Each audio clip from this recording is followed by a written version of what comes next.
भारत सरकार ने नागरिकता संशोधन कानून यानी सिटीजनशिप अमेंडमेंट एक्ट सीएए पारित किया तो देश के कई हिस्सों में मुस्लिम संगठनों ने अलग अलग बैनर पर इसके विरोध में आवाज उठाई। 2.5 साल पहले यानी 2020 की शुरुआत की है।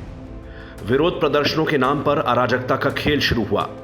दिल्ली का शाहीन बाग का धरना, हफ्तों तक देश की राजधानी को बंधक बनाने का षड्यंत्र, और इसी का परिणाम उत्तर पूर्वी दिल्ली में दंगों के रूप में सबने देखा। बहुत जल्द पता लग चुका था कि इस खेल के पीछे पीएफआई है, वही आतंकी संगठन जिसका मिशन 2047 सबके सामने है, जिसके दफ्तरों और सरगनाओं पर इन दिनों ईडी और एनआईए के छापे पड़े हैं। बिहार के फुलवारी शरीफ से तो पीएफआई के गजवाए हिंद की पूरी टूल किट तक मिली। अब ये दूसरी तस्वीर देखिए। देश की राजधानी दिल्ली में एयरपोर्ट पर बाहर आते ये लोग अफगानिस्तान के सिख और हिंदू हैं। लगभग 55 अफगानी हिंदू और सिख भारत इस विचार से आए हैं कि फिर अफगानिस्तान लौटना ना पड़े। भारत के सामाजिक संगठन इन्हें यहां लाने और बसाने की कोशिशों में कोई कसर नहीं छोड़ रहे। भारत सरकार ने भी वीजा दिया और उड़ान में सहयोग किया। प्रश्न ये कि इन दोनों तस्वीरों को एक साथ दिखाने और दोनों बातें एक साथ करने का लक्ष्य क्या है? ध्यान से देखिए और समझिए। भारत में सीएए का विरोध करने वाले मुस्लिम संगठन थे, लेकिन ये सीएए तो अफगान जैसे पड़ोसी देशों से आने वाले ऐसे ही परेशान हाल सिखों हिंदुओं के लिए है। चाहे तो इन्हीं देशों के जैन, बौद्ध, पारसी, ईसाई तक भी सीएए के तहत भारत की नागरिकता के लिए आवेदन कर सकते हैं और भारत में हमेशा के लिए बस सकते हैं। तो फिर मुस्लिम संगठनों का विरोध किस बात पर था कि अगर कोई सिख हिंदू पड़ोसी देश में परेशान है तो उसे यहां क्यों लाया जाए, वहीं मरने छोड़ दिया जाए? या तो ये सच है, अगर नहीं तो फिर असली सच कौन बताएगा?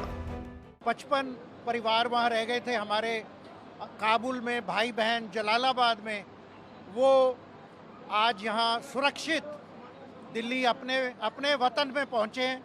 भारत सरकार का हम धन्यवाद करते हैं, उन्होंने ई वीज़ा किया, बहुत फैसिलिटेशन की, और इनको हम माय फैमिली माय रिस्पॉन्सिबिलिटी में इनको हम रिहेबिलिटेट करेंगे।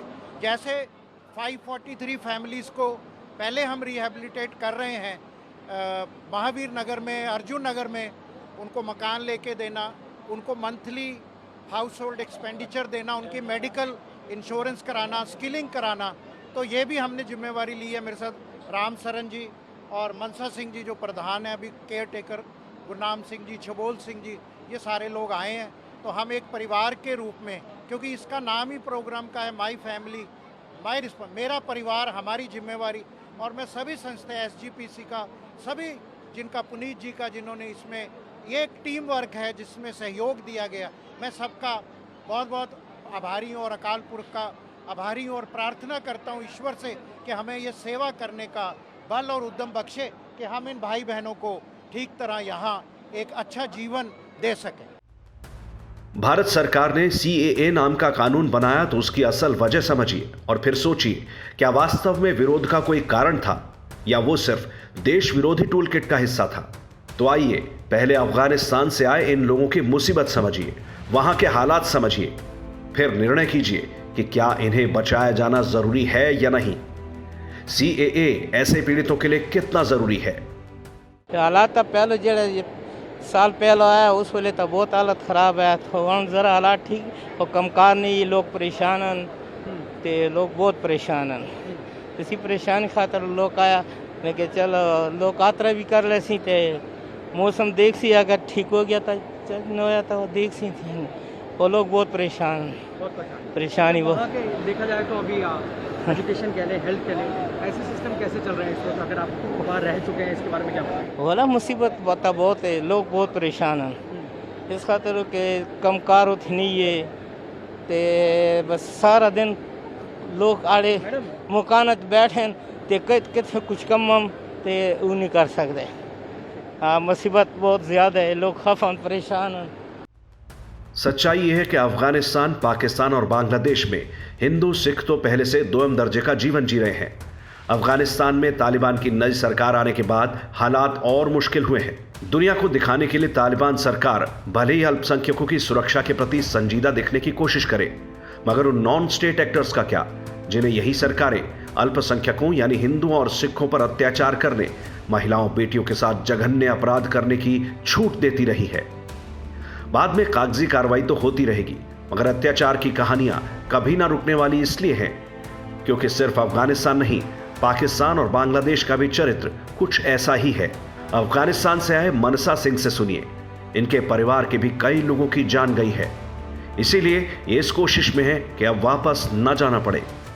ये तो ऐसी गल है कि अटैक 2018 में हुआ था। जो हमारे बुज़ुर्ग थे, एमपी थे, जो 24-25 बंदे शहीद हो गए जलालाबाद में। फिर 2020 में गुरुद्वारा साहब में शहीद हो गए, उसमें भी 26 लोग थे। 6 लोग मेरे अपने घर के थे जो सवेरे गुरुद्वारे अरदास कहते हैं अटैक हुआ। और अभी एक 3 महीने पहले जो अटैक हुआ गुरुद्वारा करते परवान में, 2 बंदे शहीद हो गए। एक सविंदर सिंह सी, उसकी फैमिली इधर सी, खुद ही उधर बस रोज़ी रोटी कमाने के लिए उधर शहीद हो गया। और एक और जो गार्ड सी, वो भी मुसलमान भाई सी, अहमद दिन आते, वो भी शहीद हो गया।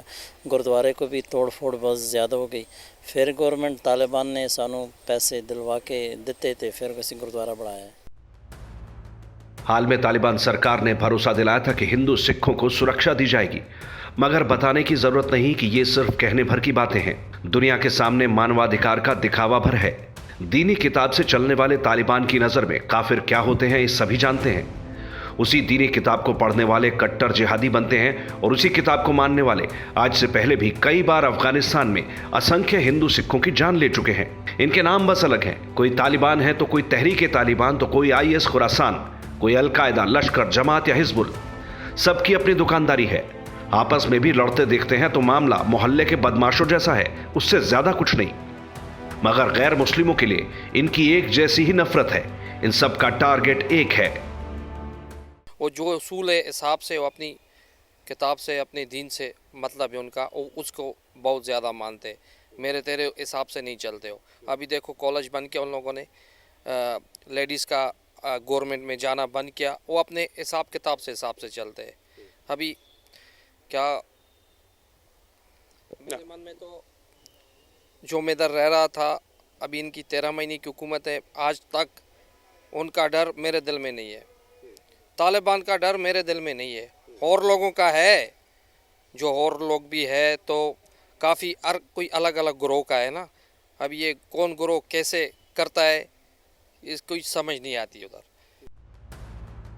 अफगान के रहने वाले सुखबीर ही नहीं समझ पाए तो हमारे लिए समझना आसान नहीं होगा। सरकारी लबादा उतारते ही हुकूमत का तालिबान आतंकी बच जाता है, ये बात किसी को हैरान नहीं करेगी। जरा अल्पसंख्यकों की सामाजिक स्थिति का अंदाजा 2 बातों से लगाइए।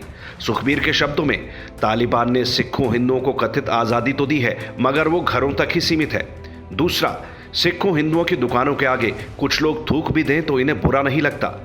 इन्हें वहां ऐसे ही रहने की आदत है। क्राइम तो किसी को भी नहीं छोड़ती, हर किसी पर होता है। मुस्लिम पर भी होता है, हिंदू भी होता है, सिख में भी होता है। और बात रही गवर्नमेंट की, गवर्नमेंट अभी जो नई गवर्नमेंट है, सिख हिंदुओं को पूरी आज़ादी दे चुकी है। जो आज़ादी अपने घर में करो। और बात जो उनकी अपनी है कि औरत लोग को नहीं छोड़ते, स्कूल वो अपने हिसाब से चलते हैं। काफ़ी लोग अच्छी नज़र से भी देखते हैं हमारे को, काफ़ी लोग ख़राब नज़र से भी देखते हैं। अभी देखो काम करने वाले बंदे, जो सरदार लोग दुकान में बैठते हैं, एक बगल में सरदार की दुकान होती है, एक बगल मुस्लिम की दुकान होती है। जो लोग ख़रीद करते हैं, आ जाओ कहते हैं सरदार से ख़रीद करते हैं, सरदार अच्छे लोग हैं। ऐसे बंदे भी पैदा होते हैं। और ऐसे बंदे अपनी आँखों के साथ देखे, जो सरदार बैठता है, एक बंदा गुजरता है दुकान के सामने, थूक पाते हैं। अफगानिस्तान में अल्पसंख्यकों पर अत्याचार के तरीके कई हैं। तालिबान ने आज़ादी तो दी है कि जो करना है घर में करो, मगर इधर भारत की आज़ादी का अंदाज़ा तो होगा ही। लोकतंत्र के नाम पर शहरों को बंधक बनाने की आज़ादी, बहुसंख्यक आबादी के तीज त्योहारों पर हमले की आज़ादी, देश के टुकड़े टुकड़े नारे लगाने की आज़ादी। ऐसी आज़ादी चाहने वालों को एक बार अफगानिस्तान की आज़ादी के दर्शन करने चाहिए। पाकिस्तान और बांग्लादेश की आज़ादी भी देखनी चाहिए। भारत में हिजाब की भी आज़ादी की चर्चा इन दिनों जोरों पर है, जो अपने हिसाब से लिबास की आज़ादी चाहते हैं। मगर आज़ादी का यही फॉर्मूला ईरान में नहीं चाहते, जहां एक लड़की को हिजाब उतारने पर गोली मार दी गई। वापस अफगानिस्तान के इन सिखों हिंदुओं पर आते हैं। ये अफगानिस्तान में जिस किस्म की आज़ादी भुगत कराए हैं, उसके बाद भारत की आज़ादी का असल मतलब ये उन लोगों को अच्छी तरह बता सकते हैं जिन्हें बीते कुछ साल से भारत में रहने में डर लगने लगा है।